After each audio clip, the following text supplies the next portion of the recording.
Olá, seja bem-vindo a mais um episódio do Livro de Mórmon Comentado. Hoje vamos ler e comentar sobre 1º Nef, capítulo 15, do versículo 7 ao versículo 21. Convido você a ouvir os outros episódios que já estão disponíveis no canal O Caminho do Discipulado. Você pode ouvir pelo YouTube, pelo Spotify. Também convido você a seguir nossas redes sociais no Instagram, no Facebook, no Telegram e acompanhar os outros conteúdos do Caminho do Discipulado. Essa semana, semana de Dia das Mães, vamos estar disponibilizando uma série especial com o nome Mães das Escrituras. Serão 3 episódios dessa série. No primeiro episódio vamos falar sobre Mães do Velho Testamento, o segundo Mães do Novo Testamento e o último episódio Mães do Livro de Mórmon. Então, algumas lições que podemos tirar com essas mulheres especiais e eu tenho certeza que você vai gostar e que vai ser muito bom para você também ouvir esses episódios. Convido você a compartilhar o nosso conteúdo com seus amigos, pessoas que você acha que de alguma forma seriam beneficiadas em ouvir o Livro de Mórmon, a leitura do Livro de Mórmon e também os breves comentários que nós fazemos aqui.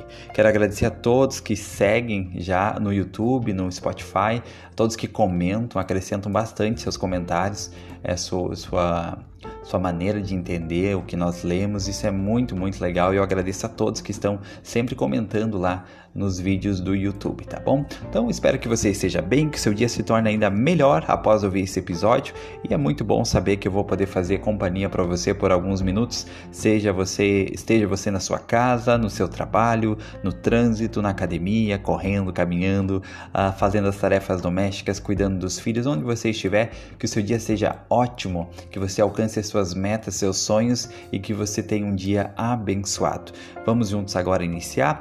Primeiro vamos para os nossos quadros Curiosidade, depois História de Fé. Depois então vou fazer a leitura dos versículos do capítulo 15, versículo 7 ao 24.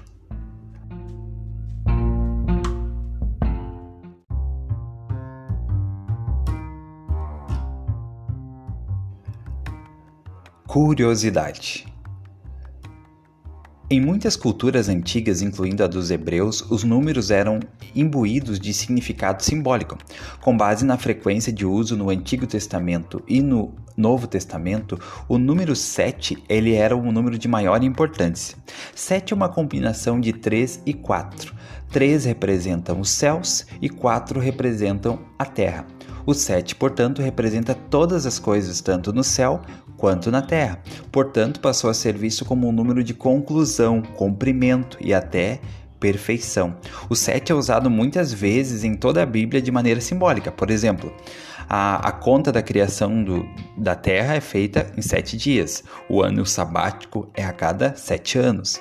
Deus ordenou a Moisés que expulsasse 7 nações de Canaã. Eliseu ordenou a Naamã que se lavasse 7 vezes no Rio Jordão. 7 cestas de alimentos excedentes são deixadas após a multiplicação dos pães. Pedro pergunta se ele deve perdoar. Quantas vezes deve perdoar? Se ele deve perdoar 7 vezes.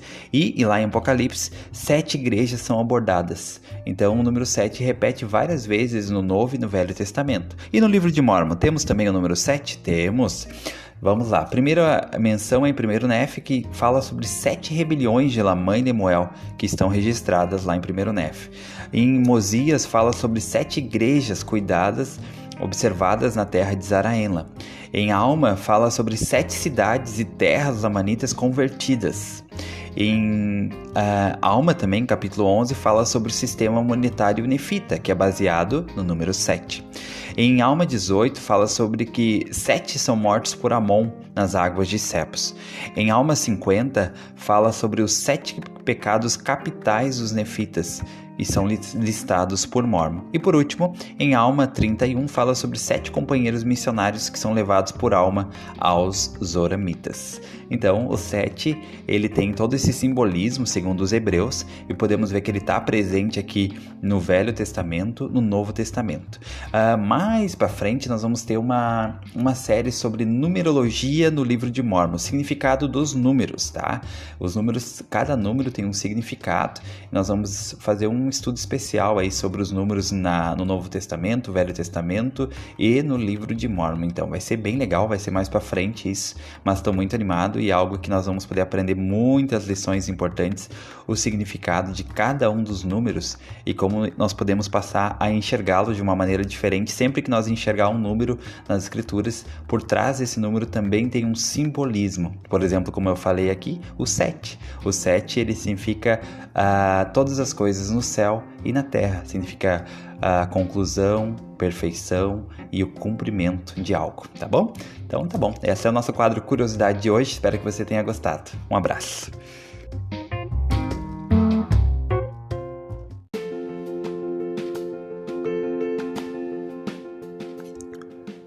História de fé.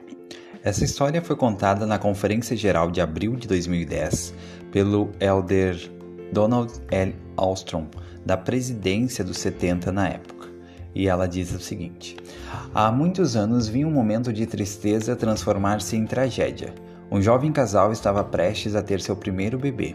A vida deles estava repleta de expectativa e de empolgação diante desse acontecimento extraordinário. Durante o parto, houve complicações e o bebê não sobreviveu. A tristeza virou pesar, o pesar virou raiva, a raiva virou acusação e a acusação virou vingança contra o médico a quem atribuíram total responsabilidade. Os pais e outros membros da família se envolveram intensamente num esforço conjunto para tentar arruinar a reputação e a carreira profissional. Com o passar das semanas e dos meses, durante os quais a mágoa consumia a família, sua amargura passou a ser dirigida ao Senhor. Como ele permitiu que algo tão horrível acontecesse? Eles recusaram os repetidos esforços dos líderes e dos membros da igreja no intuito de levar-lhes consolo espiritual e emocional. E com o passar do tempo, afastaram-se da igreja. Já são 4 gerações da família afetadas.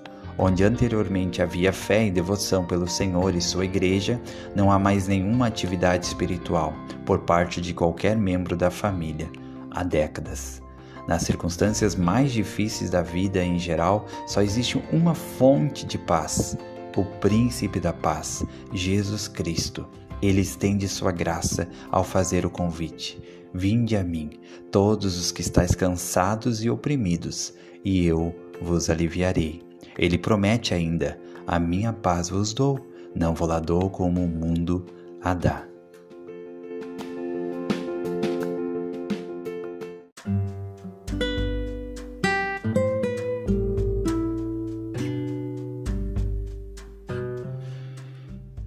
Primeiro Nefe, capítulo 15, versículos 7 ao 24. E eles responderam: eis que não podemos compreender as palavras de nosso pai concernente aos ramos naturais da oliveira e também aos gentios. E disse Eliseu: haveis perguntado ao Senhor? E eles responderam: não perguntamos, porque o Senhor não nos dá a conhecer essas coisas. Eis que eu lhes disse: por que não guardais os mandamentos do Senhor? Quereis perecer por causa da dureza de vosso coração? Não vos lembrais das coisas que o Senhor disse? Se não endurecerdes o vosso coração e me pedirdes com fé, acreditando que recebereis, guardando diligentemente os meus mandamentos, certamente essas coisas vos serão dadas a conhecer.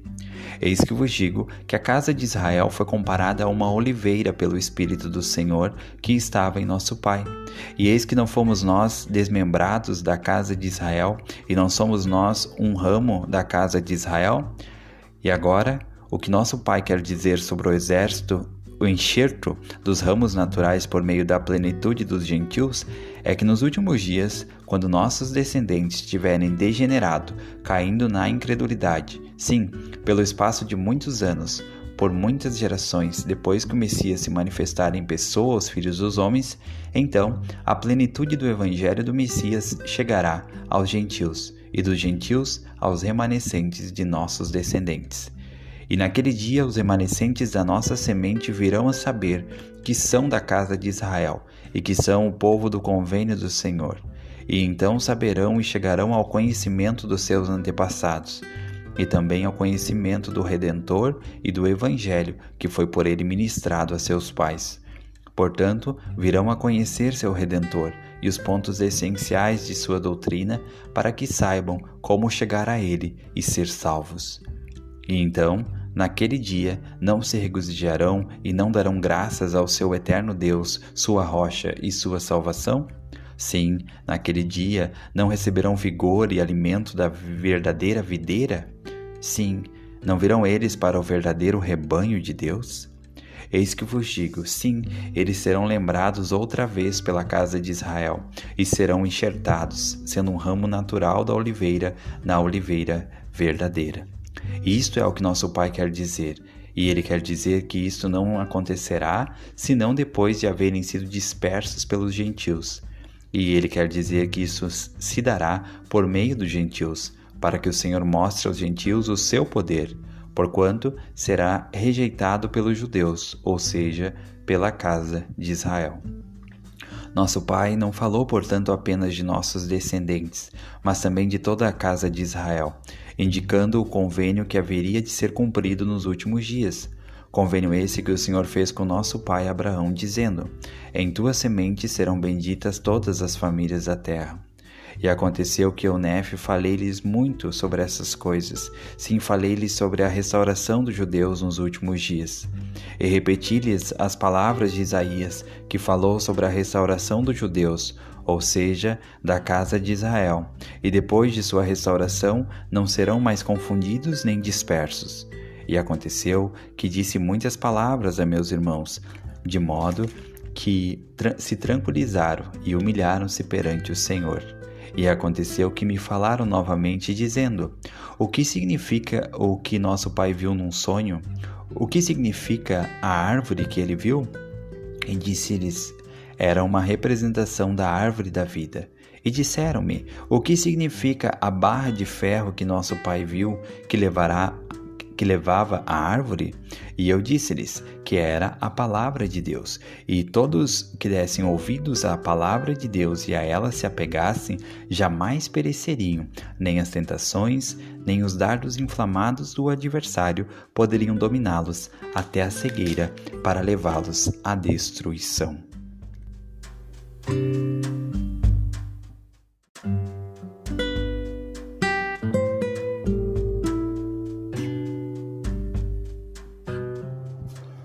Muito bem, muito bem. Então, o primeiro comentário desse bloco de escrituras é o versículo 8. Eu gosto muito desse versículo, ele é um dos meus versículos preferidos em todo o livro de Mórmon. E ele diz assim: disse-lhes eu, haveis perguntado ao Senhor? Gosto muito, muito desse versículo, porque nos indaga se nós já perguntamos ao Senhor. Lamã e Lemuel estavam com dúvidas, e eles procuraram Nefe para tirar essas dúvidas. E antes de Nefe iniciar a responder, ele primeiro quis saber, né? Vocês já perguntaram ao Senhor? Então nós devemos sempre ter esse cuidado, ao invés de buscar respostas talvez na internet e às vezes até dos nossos líderes, né? Por mais que nós respeitemos e apoiemos nossos líderes, a primeira fonte para nós buscar as respostas deve ser o Senhor. Isso me faz lembrar de uma história que um amigo contou certa vez, que ele procurou seu bispo para pedir ajuda com seus filhos. Então ele estava na capela e o bispo estava entrevistando uma outra pessoa e acabou atrasando a entrevista, e enquanto isso ele ficou pelo corredor da capela esperando o bispo se liberar para poder entrevistar ele, e onde ele então ia pedir conselhos sobre seus filhos, como ajudar seus filhos. E nisso ele estava caminhando e entrou dentro de uma sala, a sala das moças. E lá na sala das moças, no mural, tinha uma frasezinha, uma frase simples, não é nem uma frase das escrituras, mas aquela frase ajudou ele. E daí aquela frase dizia assim: não diga a Deus que você tem um grande problema. Diga ao seu problema que você tem um grande Deus. É uma frase que acredito que todos nós já vimos. E como eu disse, não é uma frase das escrituras. Mas quando ele viu essa frase, ele disse que caiu em si e falou: poxa vida, o que eu estou fazendo aqui? Por que eu estou procurando o bispo para pedir conselhos sobre como cuidar dos meus filhos, se eu que sou o pai Eu devo buscar o Senhor e revelação para saber como ajudar meus filhos. E ele disse que nem esperou o bispo terminar e foi embora. Foi embora. Não porque estava chateado com o bispo, mas ele percebeu que ele não precisava do líder para dar aquele conselho para ele. O líder tinha tantas outras coisas importantes para fazer e resolver que aquilo ele poderia buscar diretamente da fonte, diretamente do Senhor. E esse versículo me faz lembrar sobre a experiência desse amigo. Havês perguntado ao Senhor?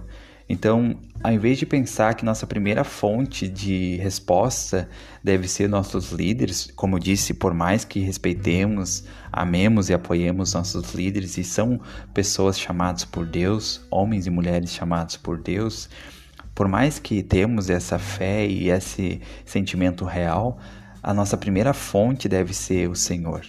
Lamã e Lemuel, a primeira coisa que eles pensaram foi procurar Nefe. Talvez porque era a maneira mais fácil, o caminho mais rápido, né? Nós tendemos a procurar aquilo que é mais rápido, mais fácil. E às vezes é mais fácil mandar um WhatsApp, ter uma entrevista com o líder, do que orar, jejuar, ir no templo para perguntar ao Senhor. Então que nós possamos sempre usar o primeiro recurso, que é o Senhor, e lembrar desse versículo 8 do capítulo 15. Havês perguntado ao Senhor?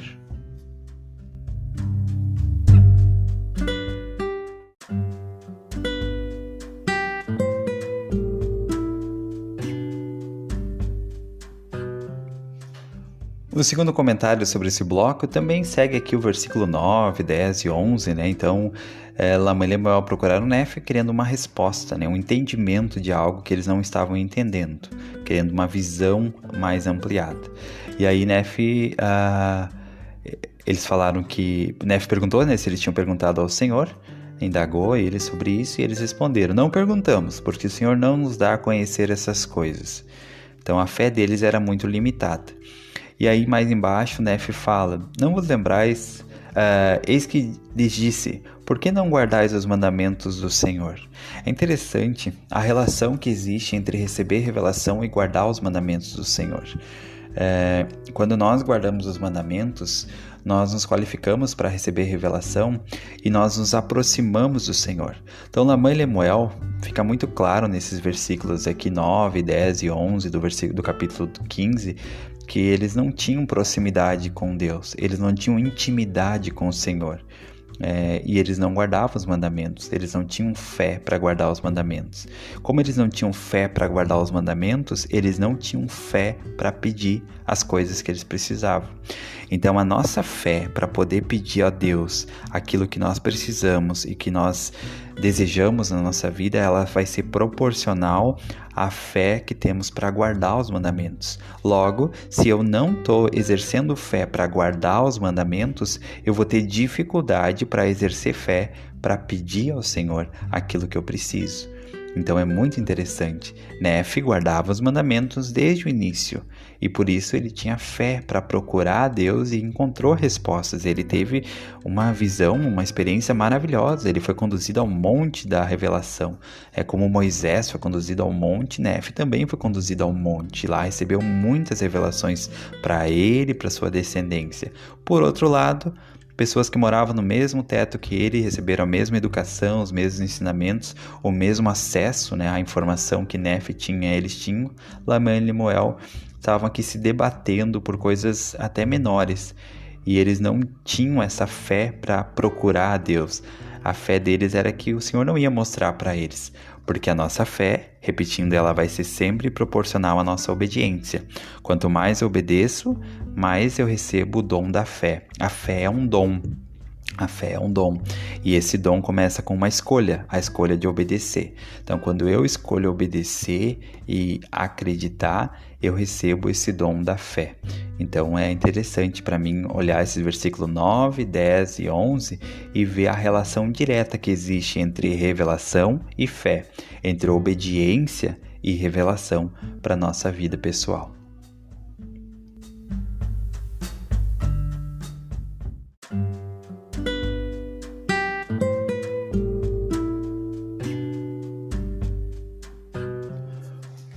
O último comentário desse bloco de hoje está no versículo 15 e diz assim: Então naquele dia não se regozijarão e não darão graças ao seu eterno Deus, sua rocha e sua salvação?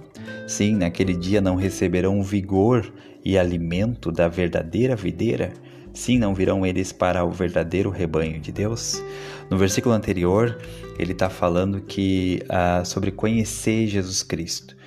Sobre o privilégio e a bênção que é conhecer o Redentor, e que lá no futuro a sua semente viria a conhecer o Redentor, e conhecer os pontos essenciais da doutrina, e que saberiam como se achegar a Jesus Cristo. E aí, quando isso acontecesse, quando eles conhecessem o Redentor, eles receberiam vigor e alimento da verdadeira videira. Então, Cristo é a verdadeira videira e dele nós recebemos alimento e vigor. Essa palavra vigor me chamou a atenção quando eu estava estudando e fui procurar a origem dela. A palavra vigor, ela vem do latim e significa energia, vitalidade. Então, aqui diz que todos que se achegarem a Cristo receberão energia, vitalidade e alimento espiritual. Então, eu tenho uma pergunta, para a gente ponderar. 2 perguntas. Qual é a relação entre estar próximo do Salvador e nossa energia espiritual? Você sente que você tem energia espiritual ou você está desanimado? Você sente que você já teve mais energia em outro momento da sua vida e que hoje você está um pouco mais fraco, precisa recarregar as energias? E qual é a relação que existe entre estar próximo do Salvador e sentir energia? Eu posso dizer que os momentos em que eu mais senti e recebi o vigor ou a energia espiritual foram realmente os momentos em que eu estava mais próximo do Salvador.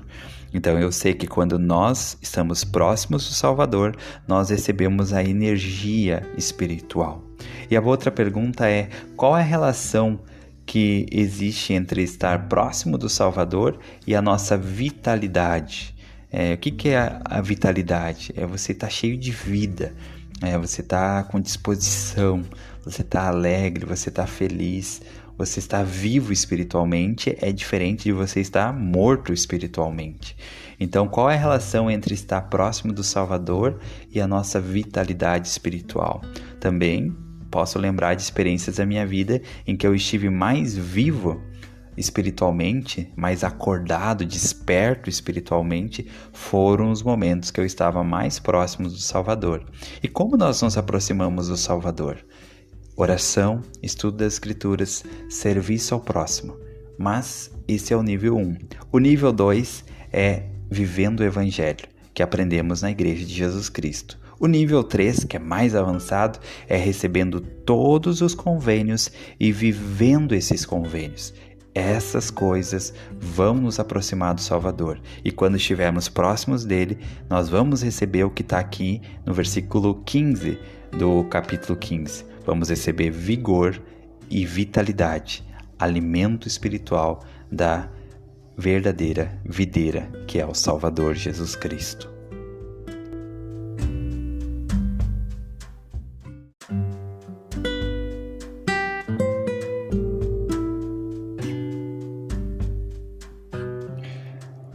Tem mais 2 versículos bem rapidinho aqui que são bem importantes para a gente concluir mesmo o dia de hoje. Versículo 23 e 24. Deixa eu confirmar aqui nas minhas anotações se são esses. Sim, versículo 23 e 24.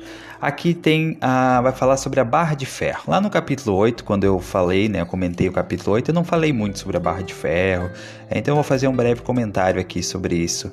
No versículo 23 diz assim: Laman e Lemuel, e disseram-me: o que significa a barra de ferro que nosso pai viu que levava a árvore? Então Laman e Lemuel perguntaram: o que significa a barra de ferro? E Néfer respondeu: eu disse-lhes que era a palavra de Deus, e todos que dessem ouvidos à palavra de Deus e a ela se apegassem, jamais pereceriam, nem às tentações, nem aos dardos inflamados do adversário, poderiam dominá-los até a cegueira, para levá-los à destruição. Cristo é chamado também de o Verbo, ou a palavra. Então, a palavra também significa Jesus Cristo. Aqui Neff explica que a barra de ferro significava a palavra de Deus. E, levando em consideração que um dos nomes do Salvador é o verbo ou a palavra, eu gostaria de ler esse versículo 24 em que Neff dá a explicação, trocando onde diz palavra, trocando por Jesus Cristo. E ficaria dessa forma. E eu disse-lhes que... vou fazer a pergunta para ficar melhor, tá? O que significa a barra de ferro? E eu disse-lhes que era Jesus Cristo. E todos que dessem ouvidos a Jesus Cristo e a ele se apegassem, jamais pereceriam, nem as tentações, nem aos dardos inflamados do adversário poderiam dominá-los até a cegueira para levá-los à destruição. Então, a palavra é Cristo. E todos que derem ouvidos a Cristo e se apegarem a Cristo vão conseguir permanecer no caminho do convênio, no caminho estreito e apertado. Então, eu amo olhar o significado da barra de ferro como Cristo, que Cristo também significa a barra de ferro. E que se nós estivermos segurando na barra de ferro, segurando na mão de Cristo, nós vamos conseguir perseverar até o final.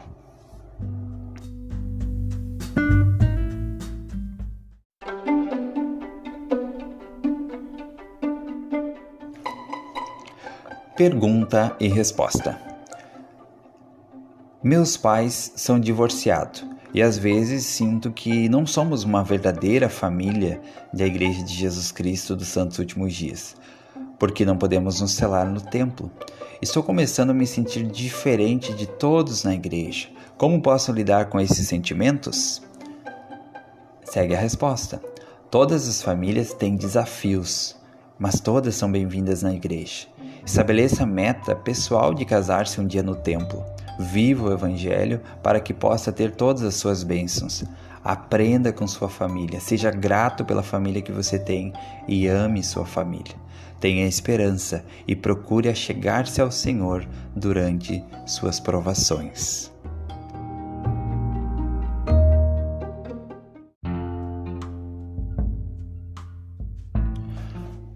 Muito bem, chegamos ao final de mais um episódio do Livro de Mórmon Comentado. Muito obrigado por você ter acompanhado até aqui. Espero que tenha sido uma boa experiência para você. Eu pude aprender muitas coisas com esse episódio de hoje e convido você a ponderar sobre como pode aplicar melhor essas coisas na sua vida.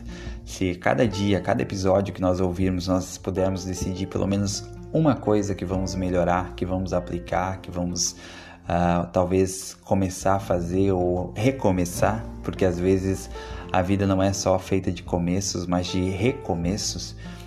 Se nós fizermos isso a cada dia, tenho certeza que seremos muito beneficiados pelo poder das coisas que podemos aprender no livro de Mórmon. Muito obrigado por acompanhar o caminho do discipulado. Eu espero você no próximo episódio e lembre-se sempre, Jesus Cristo é o caminho do discipulado.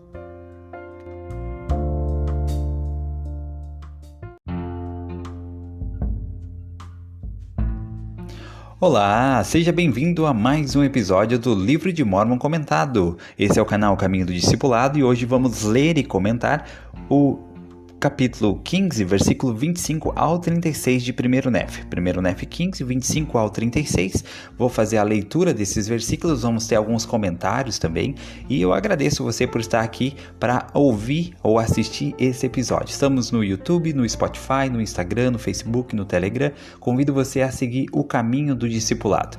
Aonde você estiver, espero que o seu dia esteja bom e que possa se tornar melhor após passarmos alguns minutos juntos aqui. É muito bom poder saber que posso fazer companhia para você aonde você estiver, seja na sua casa, no seu trabalho, no trânsito, na rua, na academia, caminhando, correndo, andando, onde você estiver. É bom saber que você está aqui participando e ouvindo mais um episódio do Livro de Mórmon Comentado. Vamos ter muitas lições importantes, aprendizados importantes, talvez até uma visão diferente do que você já tenha sobre esses versículos aí que vamos ler e comentar hoje. Então, vamos agora ter os nossos quadros, que é o primeiro Curiosidade, depois História de Fé, E então depois eu vou fazer a leitura desses versículos na íntegra, e após a leitura então alguns comentários e algumas observações, enfim, sobre esses versículos, algumas lições que podemos tirar e aplicar na nossa vida. Também essa semana temos uma série nova no canal, em especial para o Dia das Mães, que é Mães das Escrituras,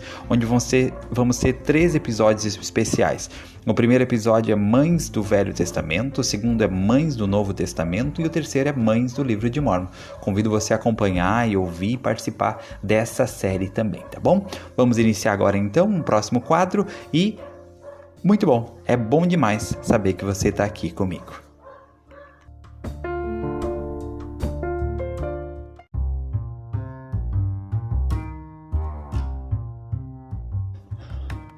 Curiosidade. Você sabia que existem mais de 6.000 versículos no livro de Mórmon?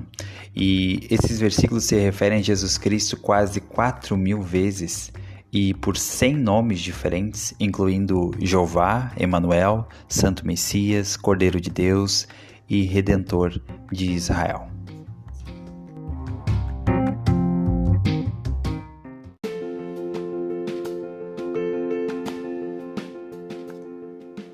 História de fé. Essa história foi contada pela irmã Beck Craven na Conferência Geral de outubro de 2020, enquanto ela servia como segunda conselheira na Presidência Geral das Moças.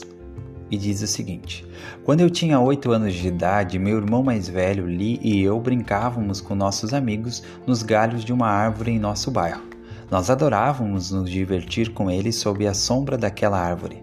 Um dia, Lee caiu da árvore e quebrou o braço. Seu braço quebrado o impedia de subir na árvore sozinho, mas a brincadeira na árvore não era simplesmente mais a mesma sem ele. Então, alguns de nós o seguraram pelas costas, enquanto outros o puxaram seu outro braço. Sem muito esforço, Lee estava novamente em cima da árvore. Seu braço ainda estava quebrado, mas ele estava conosco novamente, desfrutando de nossa amizade enquanto se recuperava. Tenho pensado com frequência que essa experiência de brincar na árvore é como a nossa vivência no Evangelho de Jesus Cristo. Sob a sombra dos galhos do Evangelho, desfrutamos de muitas bênçãos associadas aos nossos convênios. Algumas pessoas podem ter caído, afastando-se da segurança dos convênios e precisam de nossa ajuda para subir novamente para a segurança dos galhos do Evangelho. Pode ser difícil para elas voltarem sozinhas. Podemos, gentilmente, puxar um pouco aqui e levantar um pouco ali para ajudá-las a se recuperar enquanto desfrutam de nossa amizade. Se vocês estão sofrendo por uma lesão causada por uma queda, permitam que outras pessoas as ajudem a retornar a seus convênios e às bênçãos associadas a eles. O Salvador pode ajudar você a ser curado e transformado e rodeado por pessoas que o amam.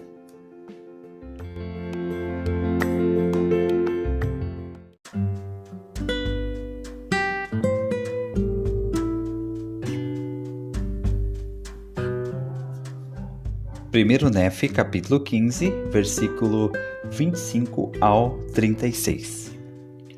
Portanto, eu, Nefe, exortei-os a darem ouvidos à palavra do Senhor. Sim, exortei-os com toda a energia de minha alma e com todas as faculdades que possuía a darem ouvidos à palavra de Deus e a lembrarem-se de guardar seus mandamentos sempre em todas as coisas. E disseram-me: o que significa o rio de água que nosso pai viu? E respondi-lhes que a água que meu pai viu era a imundície, e sua mente estava tão absorvida com outras coisas que não observou a imundície da água. E disse-lhes que era um horrível abismo que separava os iníquos da árvore da vida e também dos santos de Deus. E disse-lhes que era uma representação daquele horrível inferno que o anjo me dissera estar preparado para os iníquos. E disse-lhes que nosso pai também viu que a justiça de Deus separava os iníquos dos justos e que seu resplendor era como uma chama de fogo que sobe eternamente para Deus e não tem fim. e disseram-me: significa isso o tormento do corpo nos dias de provação, ou significa o estado final da alma depois da morte do corpo físico, ou refere-se às coisas que não são terrenas?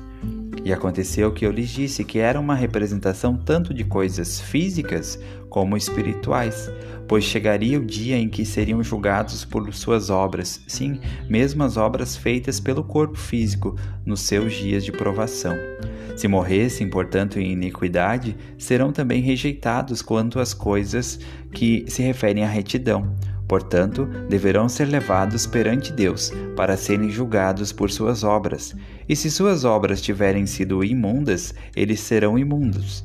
E se forem imundos, não poderão habitar o reino de Deus. E se o habitassem, o reino de Deus seria também imundo.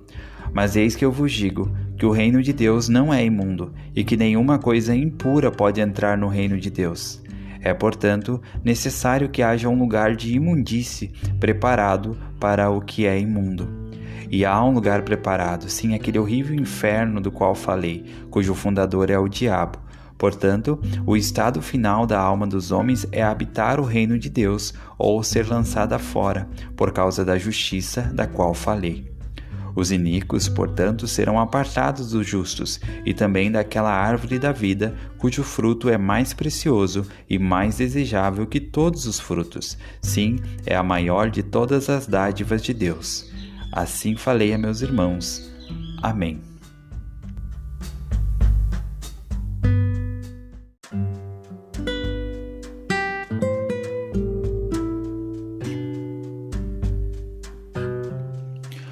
O primeiro comentário desse bloco que eu gostaria de fazer está no versículo 25, primeiro Nefe, capítulo 15, versículo 25, e em que diz o seguinte: portanto, eu, Nefe, exortei-os a darem ouvidos à palavra do Senhor. Sim, exortei-os com toda a energia de minha alma e com todas as faculdades que possuía a darem ouvidos à palavra de Deus e a lembrarem-se de guardar seus mandamentos sempre em todas as coisas.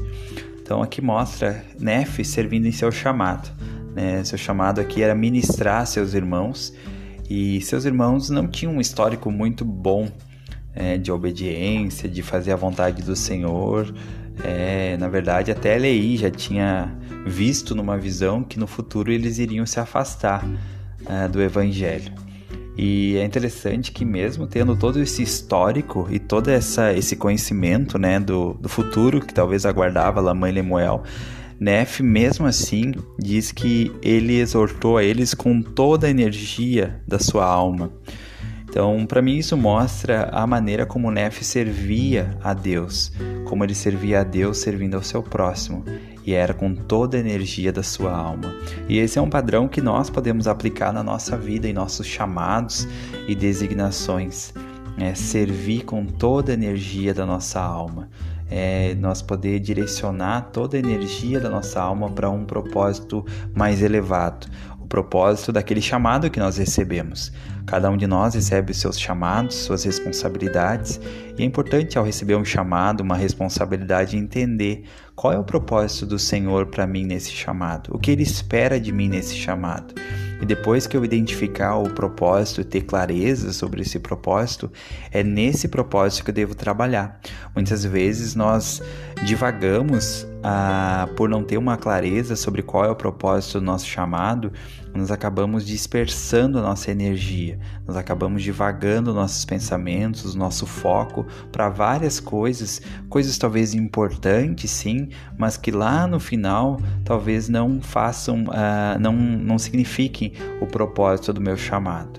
Então eu tenho que primeiro identificar qual que é o propósito do Senhor para mim nesse chamado, nessa responsabilidade, e depois seguir esse padrão de Nefe, agir com toda a energia de minha alma, ou seja, buscar toda a energia. Gosto muito de Doutrina e Convênios 4, que diz: ó vós que embarcais no serviço de Deus, vede que o servais de todo o coração, poder, mente e força. Então que nós possamos servir ao Senhor com toda a energia da nossa alma. Mas para nós fazer isso de maneira mais eficaz, precisamos primeiro entender Qual é o propósito do meu chamado? Qual é o propósito dessa responsabilidade que o Senhor me deu? E então agir em direção ao cumprimento desse propósito, dessa responsabilidade, com toda a energia da nossa alma.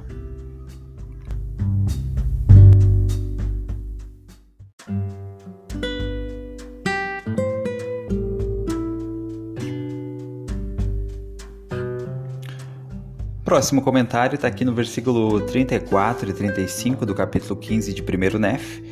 E aqui então segue aquela conversa entre Lamã, Lemuel e Nef, eles perguntando, tirando dúvidas, né, sobre o estado final da alma dos homens, o que iria acontecer. E aqui Nef fala que existiam duas opções, né, ou habitar com Deus ou ser expulso da presença de Deus e ir para um lugar determinado. E aqui Nef falou: mas eis que vos digo que o reino de Deus não é imundo e que nenhuma coisa impura pode entrar no reino de Deus.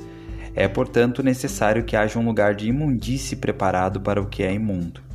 Então, aqui Nef fala que o reino de Deus seria recebido por aqueles que vivessem em retidão, e um lugar, aqueles que se fossem imundos, sujos, teriam um lugar preparado para eles. Ou seja, eu achei muito interessante a frase final do versículo 34. Há um lugar de imundície preparado para o que é imundo. Então, significa que cada um vai habitar no lugar de acordo com, vai receber de acordo com o que se tornou. Se eu me tornei alguém que vive em retidão, tem um lugar preparado em retidão. Se eu sou uma pessoa que me tornei imunda, tem um lugar preparado para o que é imundo. Se eu sou uma pessoa que só vive reclamando, tem um lugar preparado para quem só vive reclamando. Se eu sou uma pessoa que sempre acha difícil fazer as coisas do Senhor e sempre fica colocando uma desculpa para levantar do sofá, da cadeira, ir lá e fazer, vai ter um lugar preparado para quem sempre fica criando desculpas para não fazer as coisas do Senhor. Então nós vamos receber como recompensa aquilo que nós somos. Se eu sou imundo, tem um lugar imundo me esperando. Se eu sou digno, reto, tenho uma vida reta, tem um lugar para quem vive em retidão. No versículo 35 diz: e há um lugar preparado, sim, aquele horrível inferno do qual falei, cujo fundador é o diabo. Portanto, o estado final da alma dos homens é habitar no reino de Deus, ou ser lançada para fora, por causa da justiça da qual falei. Então, é importante ter essa visão, que nós vamos receber como recompensa aquilo que nós nos tornamos.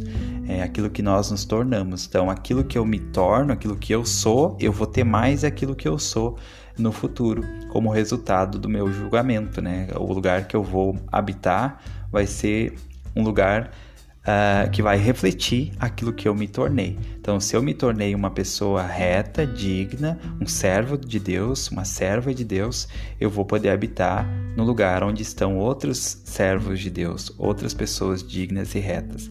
Agora, se eu me tornei uma pessoa imunda, eu vou para um lugar preparado para quem é imundo. Se eu me tornei uma pessoa desleixada para as coisas do Senhor, eu vou para um lugar preparado para as pessoas que se tornaram desleixadas para as coisas do Senhor.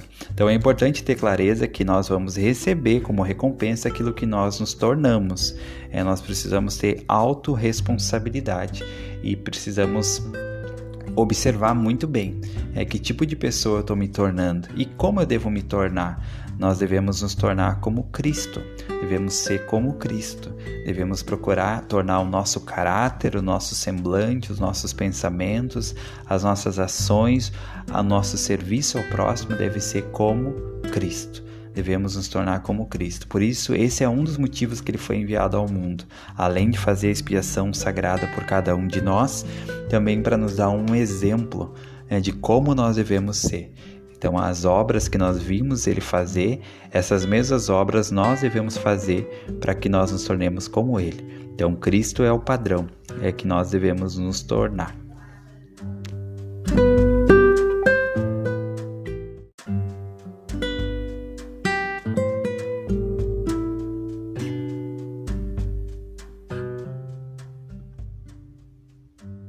Um versículo que eu gostaria de comentar também está aqui no versículo 35 de 1 Nef 15, que diz assim: Portanto, o estado final da alma dos homens é habitar o reino de Deus.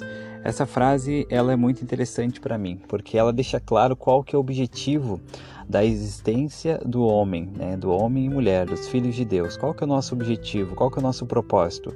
É habitar no reino de Deus, é voltar a viver no reino de Deus, habitar no reino de Deus com Deus, é receber tudo que Ele tem e na sua plenitude. Então esse é o nosso estado final. Muitas vezes nós acabamos nos perdendo na vida diante do nosso propósito, às vezes acabamos trocando até coisas maiores pelas coisas deste mundo, porque perdemos essa visão. Qual que é o nosso objetivo? Qual que é o nosso estado final esperado para cada um de nós? O que se espera no final para cada um de nós? É isso, habitar no reino de Deus. E que nós possamos não perder de vista esse nosso propósito eterno. Nós temos objetivos terrenos que buscamos, coisas que são necessárias para a nossa subsistência, para manter nossa vida aqui na terra, da nossa família, mas devemos sempre ter como plano de fundo esse objetivo maior, esse propósito maior que está aqui no versículo 35.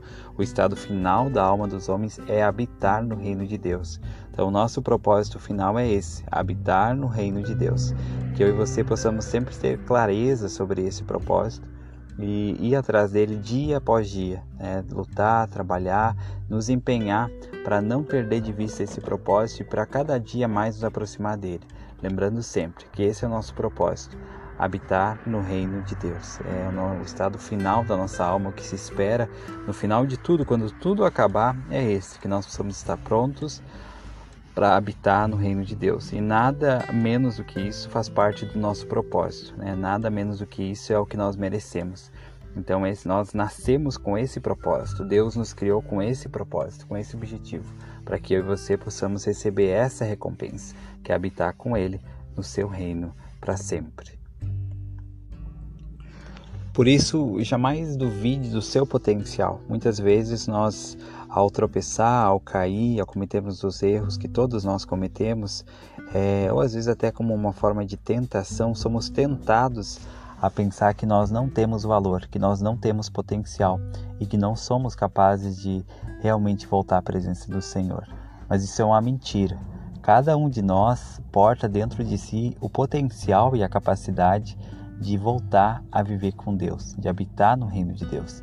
Esse é o objetivo pelo qual nós existimos e o objetivo pelo qual nós fomos criados, poder habitar no reino de Deus para sempre, receber as mais altas e melhores recompensas possíveis que se pode receber.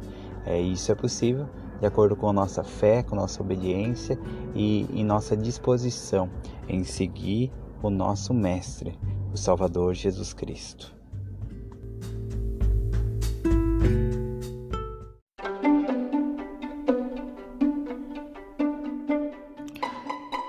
Perguntas e respostas. A pergunta de hoje é a seguinte: como posso sentir paz com tantas coisas assustadoras acontecendo no mundo e até mesmo na minha própria escola? A resposta é a seguinte: é possível sentir paz interior mesmo durante os momentos de adversidade. Podemos sentir paz quando guardamos os convênios e mandamentos. Embora venhamos a ser provados e coisas ruins aconteçam, podemos ter a certeza tranquilizadora de que Deus está velando por nós. A paz vem por meio do Espírito Santo. Assim devemos empenhar-nos por ser dignos de sua companhia. O arrependimento pode livrar-nos do pecado e da culpa e restaurar a paz à nossa alma.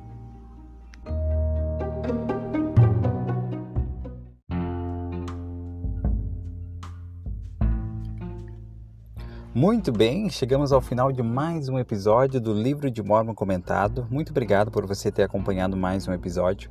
Se você ainda não ouviu, convido você a ouvir os outros episódios. Eles estão no Spotify, no YouTube. Você pode seguir o Caminho do Discipulado no Instagram, no Facebook, no Telegram. Temos um canal lá também onde nós colocamos o conteúdo sempre em primeira mão.